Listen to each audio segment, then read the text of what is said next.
What's up, everybody? Matthew Brinker here. Welcome back to Brink About It. This is going to be really short and sweet. I really just wanted to come into the office and the studio. I have set this up differently than I have in the past, and I wanted to see what it looks like with these new lights and how I have it set up here. I'm still getting used to the new camera. This is my old one shooting 4K instead of 1080.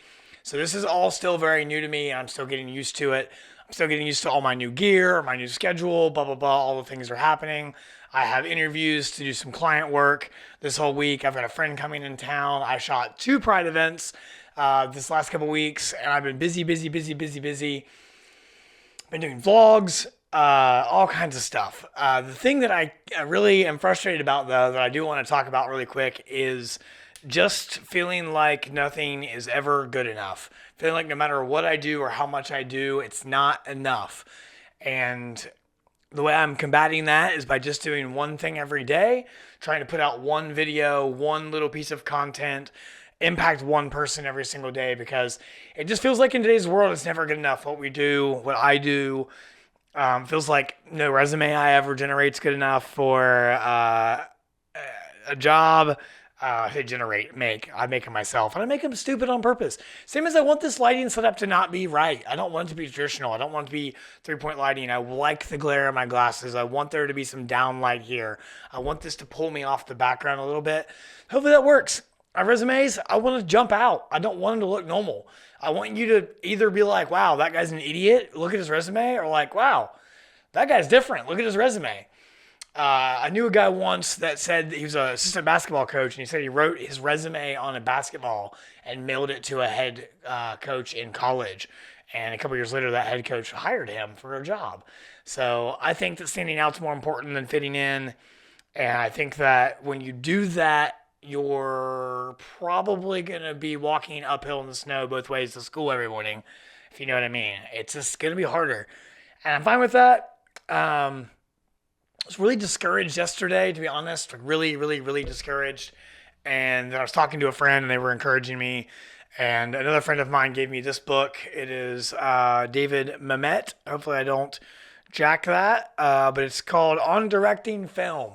And this guy's talking about a lot of stuff that I think is really important about maybe not always showing what you think needs to be shown, and how Americans and filmmaking in America and at the advent of all the technology that we had in the 90s, well, I guess 80s, 90s, into 2000s changed filmmaking. And then now we're at this cusp of AI making filmmaking different. And it's just really interesting to me how the juxtaposition of what I think and what this person thinks and what other people in our country and our world today think we should be doing in terms of social media and filmmaking. Everybody wants to over-explain everything. Everybody wants it in your face. Everybody wants the answers. No one wants to look for an answer. I've been getting really frustrated with people applying for jobs. I had somebody ask me, like, they looked at me and said, "Do you shoot portraits?" And I almost like scoffed at them. And I hate to do that, but like, I got my start over 10 years ago doing portraits. That's how we all start. We take pictures of people or animals or things. It's like we all start that way.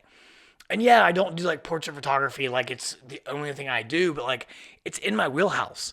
So I actually came here today to sit down and talk to this camera about the things that I do and what I offer to make a video that pins on my profile that stays there forever. To be like, hey, I do this, and this. Come to me. I'm not super cheap, but I'm not super expensive, but I'll do a really good job, and it'll be really unique and creative.